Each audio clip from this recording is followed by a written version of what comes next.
ಆಕಾಶವಾಣಿ ಪ್ರದೇಶ ಸಮಾಚಾರ ಓದುತ್ತಿರುವವರು ಆರತಿ ದೇವಶಿಖಾಮಣಿ.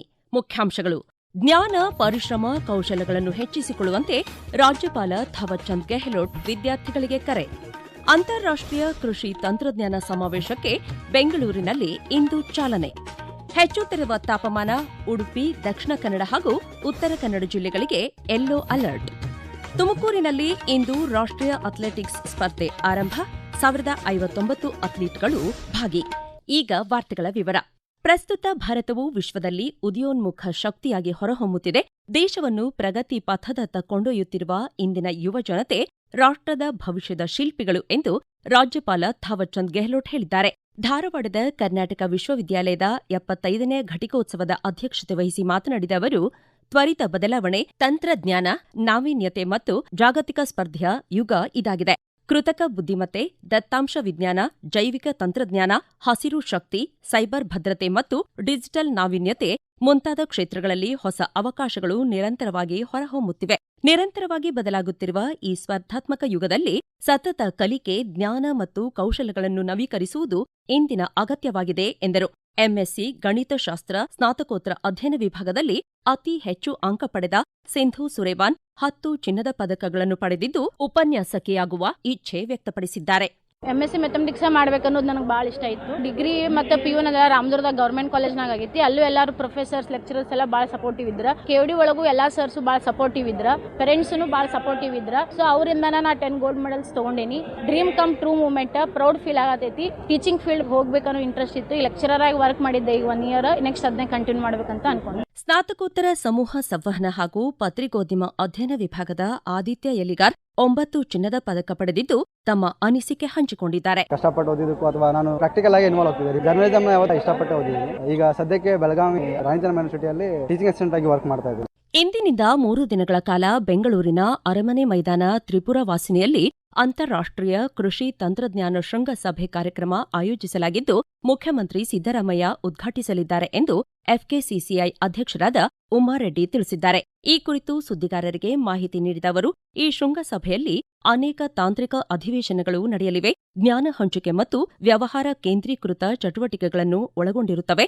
ಮುಂದಿನ ತಲೆಮಾರಿನ ಕೃಷಿ ಪರಿಹಾರಗಳನ್ನು ಪ್ರದರ್ಶಿಸುವ ಜಾಗತಿಕ ಕೃಷಿ ಟೆಕ್ ಪ್ರದರ್ಶನ, ಕೃಷಿ ಡ್ರೋನ್, ನಿಖರ ಯಂತ್ರ ಸಾಮಗ್ರಿಗಳು, ಸ್ಮಾರ್ಟ್ ನೀರಾವರಿ ವ್ಯವಸ್ಥೆ, ನೀತಿ ನಿರೂಪಕರು, ವಿಜ್ಞಾನಿಗಳು ಮತ್ತು ಕೈಗಾರಿಕಾ ತಜ್ಞರೊಂದಿಗೆ ಉನ್ನತ ಮಟ್ಟದ ದುಂಡು ಮೇಜಿನ ಚರ್ಚೆಗಳು ಮತ್ತು ಜ್ಞಾನಾಧಾರಿತ ಅಧಿವೇಶನಗಳು ನಡೆಯಲಿವೆ ಎಂದರು.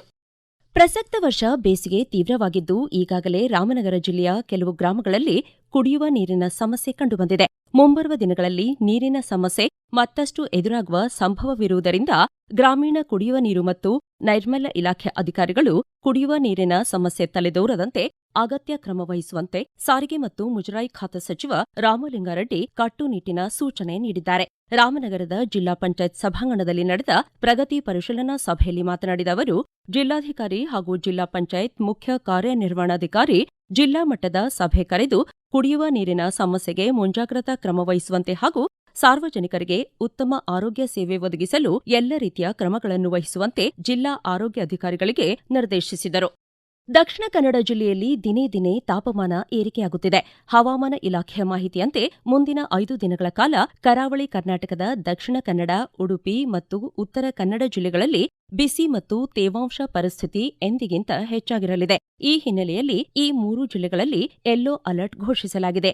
ಜನತೆ ಬಿಸಿಲಿನಿಂದ ಆದಷ್ಟು ದೂರವಿದ್ದು ಅಗತ್ಯ ಮುಂಜಾಗ್ರತಾ ಕ್ರಮಗಳನ್ನು ತೆಗೆದುಕೊಳ್ಳುವಂತೆ ಹವಾಮಾನ ಇಲಾಖೆ ಮುನ್ನೆಚ್ಚರಿಕೆ ನೀಡಿದೆ.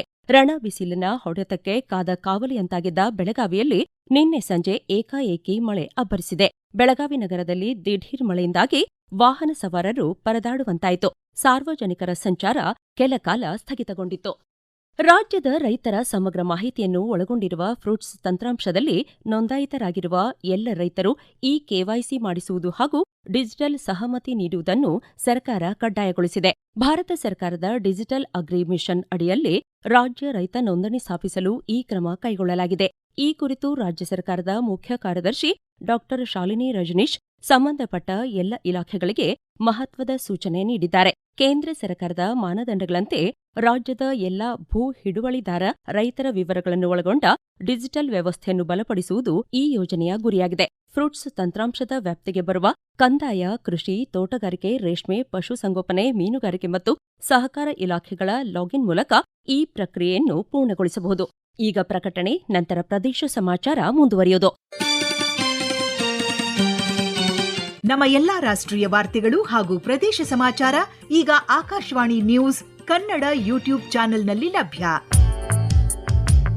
ನಮ್ಮ ಎಕ್ಸ್ ಖಾತೆ ಮತ್ತು ಇನ್ಸ್ಟಾಗ್ರಾಂ ಖಾತೆ ಆಕಾಶವಾಣಿ ನ್ಯೂಸ್ ಕನ್ನಡ. ಹೆಚ್ಚಿನ ಮಾಹಿತಿಗಾಗಿ ನಮ್ಮ ಫೇಸ್ಬುಕ್ ಖಾತೆ AIR ಕನ್ನಡ ನ್ಯೂಸ್ ಅನುಸರಿಸಿ. ಮಾಹಿತಿಯ ಹೂರಣ ವಾರದ ಕಾರ್ಯಕ್ರಮ ಪ್ರಚಲಿತ ವಿದ್ಯಮಾನ ಪ್ರತಿ ಬುಧವಾರ 9:15ಕ್ಕೆ. ಪ್ರದೇಶ ಸಮಾಚಾರ ಕೇಳುತ್ತಿದ್ದೀರಿ. ಪ್ರಧಾನಮಂತ್ರಿ ನರೇಂದ್ರ ಮೋದಿಯವರ ಆಕಾಶವಾಣಿಯ ಬಹುಶ್ರುತ ಮನ್ ಕಿ ಬಾತ್ ಕಾರ್ಯಕ್ರಮದ 133ನೇ ಆವೃತ್ತಿ ನಾಡಿದ್ದು ಭಾನುವಾರ ಬೆಳಗ್ಗೆ 11 ಗಂಟೆಗೆ ಪ್ರಸಾರವಾಗಲಿದೆ. ಜನತೆ ತಮ್ಮ ಅನಿಸಿಕೆ, ಅಭಿಪ್ರಾಯಗಳನ್ನು ನಮೋ ಆಪ್, ಮೈ ಗೌ ಓಪನ್ ಫೋರಂ ಅಥವಾ ಉಚಿತ ಸಹಾಯವಾಣಿ 1800117800 ಮೂಲಕ ಹಂಚಿಕೊಳ್ಳಲು ಇಂದು ಕೊನೆಯ ದಿನವಾಗಿದೆ. ವಾರ್ತಾ ಮತ್ತು ಸಾರ್ವಜನಿಕ ಸಂಪರ್ಕ ಇಲಾಖೆಯು ಡಾ ರಾಜ್ಕುಮಾರ್ ಪ್ರತಿಷ್ಠಾನ ಸಹಯೋಗದೊಂದಿಗೆ ಇಂದು ವರನಟ ಡಾ ರಾಜ್ಕುಮಾರ್ ಅವರ 97ನೆಯ ಜನ್ಮ ದಿನಾಚರಣೆ ಅಂಗವಾಗಿ ಬೆಳಗ್ಗೆ 10:30ಕ್ಕೆ ಬೆಂಗಳೂರಿನ ಶ್ರೀ ಕಂಠೀರವ ಸ್ಟುಡಿಯೋ ಆವರಣದ ಡಾ ರಾಜ್ಕುಮಾರ್ ಪುಣ್ಯಭೂಮಿ ಆವರಣದಲ್ಲಿ ಆಯೋಜಿಸಲಾದ ಕಾರ್ಯಕ್ರಮವನ್ನು ಮುಖ್ಯಮಂತ್ರಿ ಸಿದ್ದರಾಮಯ್ಯ ಉದ್ಘಾಟಿಸುವರು. ತುಮಕೂರಿನಲ್ಲಿ ಇಂದಿನಿಂದ 3 ದಿನಗಳ ಕಾಲ 19 ವರ್ಷದೊಳಗಿನವರ ರಾಷ್ಟ್ರೀಯ ಅಥ್ಲೆಟಿಕ್ಸ್ ಸ್ಪರ್ಧೆ ನಡೆಯಲಿದೆ. ಕ್ರೀಡಾಕೂಟದಲ್ಲಿ 709 ಪುರುಷ ಟ್ರ್ಯಾಕ್ ಮತ್ತು ಫೀಲ್ಡ್ ಅಥ್ಲೀಟ್ಗಳು ಸೇರಿದಂತೆ ಒಟ್ಟು 1059 ಅಥ್ಲೀಟ್ಗಳು ಭಾಗವಹಿಸಲಿದ್ದಾರೆ. ಈ ಕ್ರೀಡಾಕೂಟವು ಮುಂದಿನ ತಿಂಗಳು ಹಾಂಕಾಂಗ್ನಲ್ಲಿ ನಡೆಯಲಿರುವ 19 ವರ್ಷದೊಳಗಿನವರ ಏಷ್ಯನ್ ಅಥ್ಲೆಟಿಕ್ಸ್ ಚಾಂಪಿಯನ್ಶಿಪ್ಗೆ ಅರ್ಹತಾ ಸ್ಪರ್ಧೆಯಾಗಿರಲಿದೆ. ಭಾರತ ಅಥ್ಲೆಟಿಕ್ಸ್ ಫೆಡರೇಷನ್ ಈಗಾಗಲೇ ಏಷ್ಯನ್ ಕ್ರೀಡಾಕೂಟಕ್ಕೆ ಅರ್ಹತಾ ಮಾನದಂಡಗಳನ್ನು ಘೋಷಿಸಿದೆ.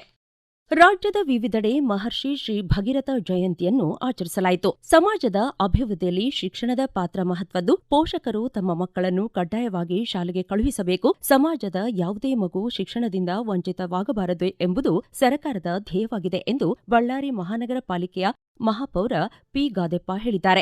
ಡಾ ಜೋಳದರಾಶಿ ದೊಡ್ಡನಗೌಡ ರಂಗಮಂದಿರದಲ್ಲಿ ಆಯೋಜಿಸಿದ್ದ ಶ್ರೀ ಭಗೀರಥ ಜಯಂತಿ ಕಾರ್ಯಕ್ರಮ ಉದ್ಘಾಟಿಸಿ ಅವರು ಮಾತನಾಡಿದರು. ಭಗೀರಥ ಜಯಂತಿ ಅಂಗವಾಗಿ ವಿವಿಧ ಸಾಂಸ್ಕೃತಿಕ ಕಲಾ ತಂಡಗಳನ್ನು ಒಳಗೊಂಡ ಮೆರವಣಿಗೆಗೆ ಡಾ ಬಾಬು ಜಗಜೀವನರಾಮ್ ಚರ್ಮ ಕೈಗಾರಿಕಾ ಅಭಿವೃದ್ಧಿ ನಿಗಮ ನಿಯಮಿತದ ಅಧ್ಯಕ್ಷ ಮುಂಡರಗಿ ನಾಗರಾಜ್ ಚಾಲನೆ ನೀಡಿದರು. ಭಗೀರಥರು ಇಡೀ ಮನುಕುಲಕ್ಕೆ ಶಕ್ತಿ ನೀಡುವ ಕೆಲಸ ಮಾಡಿದ್ದಾರೆ ಎಂದು ಶಾಸಕ ಎಸ್ಎನ್ ಚನ್ನಬಸಪ್ಪ ಶಿವಮೊಗ್ಗದಲ್ಲಿ ತಿಳಿಸಿದ್ದಾರೆ.